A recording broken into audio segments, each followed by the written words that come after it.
Hello and welcome to week 10 of PUBH 610.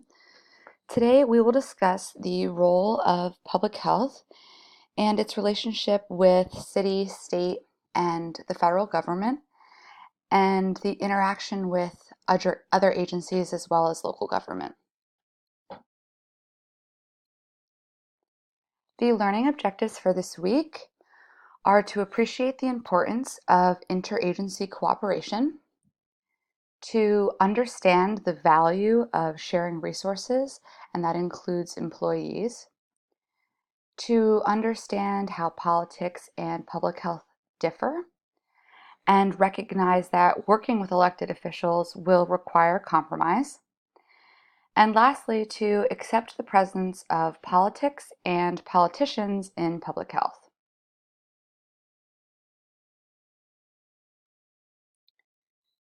Interagency cooperation can be hindered by territoriality. For years, public health agencies have not worked optimally with each other. And not working together can stem from individuals seeking to protect their own organization's territory. Territory can be geographic or it can be issue specific, such as I'm the expert on gun violence and that's my issue area and I don't want you to be working in it. And typically, this territoriality can stem from having finite resources and feeling like we need to compete for those limited resources. It can also stem from leaders of certain agencies feeling that they know what is best and working in jurisdictions with boundaries. However, health problems usually ignore geographic and political boundaries. So it's important that we try to move away from territoriality.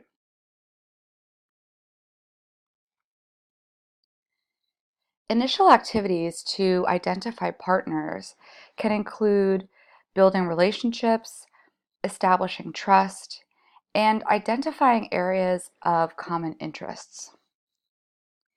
And face-to-face meetings can contribute significantly to building relationships. I'm sure you've seen this in both your professional and your personal life. And typically, senior managers should initiate the first face-to-face meetings when you're trying to identify and build relationships with new partners at an organizational level. And when you're building partnerships, different cultures should be taken into account to make sure that you are respectful of the cultural differences that are potentially between you and another organization. And we should also try to use existing forums to conduct face-to-face meetings and to build needed partnerships. So if you already are attending a community board or a coalition around a certain issue, that can be a great place to initially try to make face-to-face contact with someone else that you think would be a good partner because you're already there because you're interested in something, a common issue. And sometimes memorandums of understanding, also called MOUs, need to be created between partner agencies in order to conduct business and share resources. This is a more formalized agreement between agencies.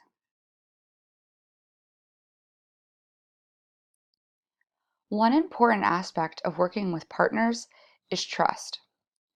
However, building trust takes time and it's not easily or quickly established. And in fact, only 1/3 of all employees feel that their employers are trustworthy. And when there's a lack of trust between personal and organizational, mistakes can occur. And these can both affect employee performance. I'm sure you've experienced this in your own life. It's difficult to do your best work when you don't feel supported or you don't trust your organization or your coworkers. However, mistakes happen, and when they do occur, they shouldn't be dwelled on.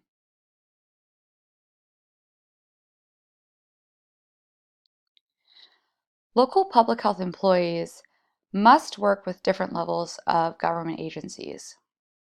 And this is true whether you're a hospital employee working on Medicaid reform in New York State, which is called DSRIP, or if you're working for a small NGO and you're going to go to the New York City Department of Health for training. And it's important that you cultivate strong working relationships with government agencies at these different levels. And remember that working with government agencies can take time and you're going to need to be patient.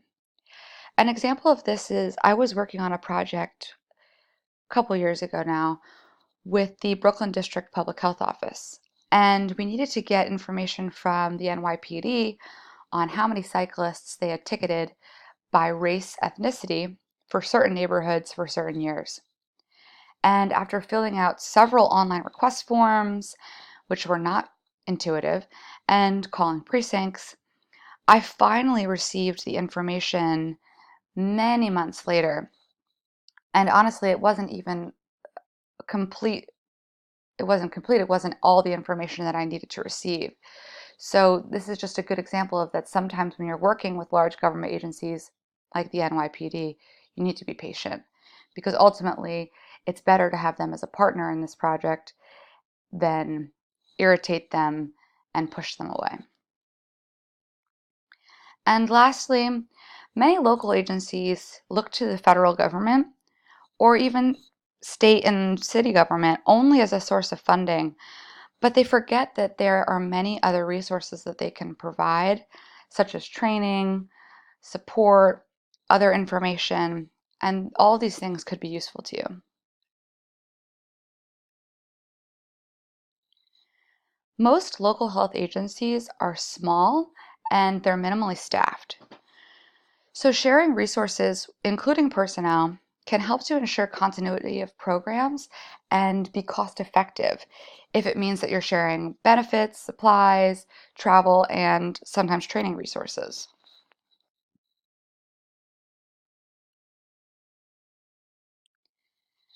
Some local agencies have formed joint programs, and this can help save on administrative costs and ultimately better serve communities.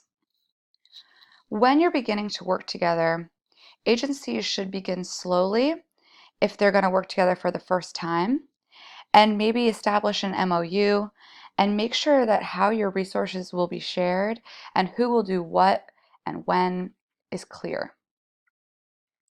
Some grants now require collaboration across agencies and joint programs. And I remember working on a maternal and child health grant at a community-based organization in Brooklyn. And this required us to partner with other CBOs and hospitals to address infant mortality. And if we didn't have those partnerships formally outlined in the grant, we wouldn't even be considered for funding.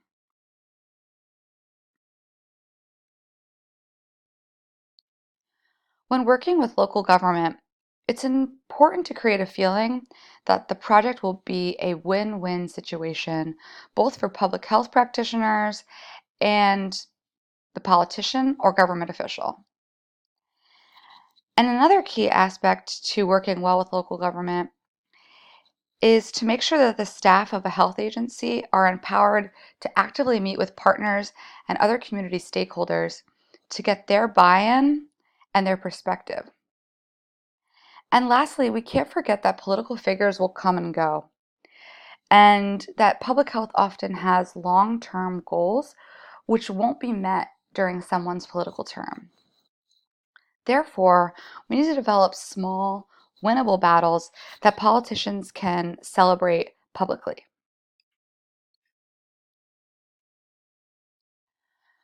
Regardless of who you're working with, your organization must have clear messages, vision, and a mission statement. A good rule of thumb is to be able to explain your mission and vision to someone in the length of an elevator ride.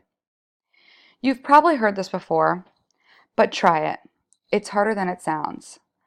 I encourage you to practice your elevator pitch so that if you do run into someone who could be an important funder or a partner for your program or organization, you're ready. Also, in order to create these pitches, you need and have successful interactions with government officials, you'll need valid information. And in general, information relayed by public health needs to be concise, clear, and repetitive. So for instance, we can't tell people that binge drinking is bad once and expect them to immediately change their behavior. Think of how many alcohol advertisements and social situations they see which regularly reinforce that binge drinking is a normal and accepted behavior. So I encourage you to be repetitive. It's not redundant.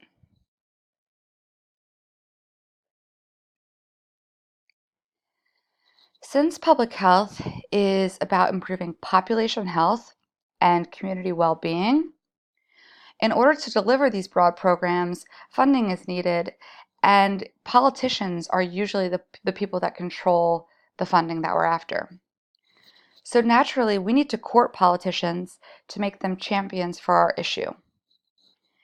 It's important to remember that politicians need the support of us too.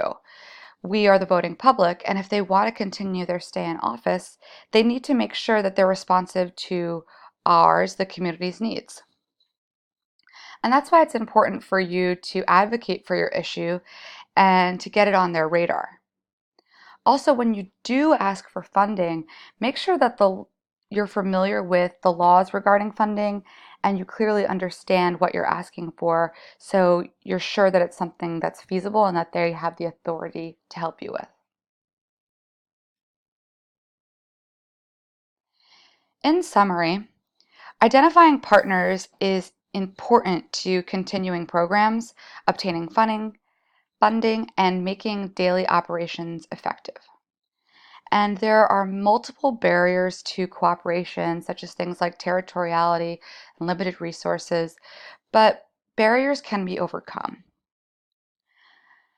And trust within and outside of an agency is really critical for success. And I encourage you to remember that relationships with government agencies should be more than just relationships of funding, where you're seeking funding from government agencies. But you should also include sharing information and resources. And politicians should be courted to become champions for your cause. And in order to do this, you'll need clear messages which convey your information and why you're passionate about this issue. And lastly, I once again encourage you to practice your elevator pitch because you never know when you'll need it.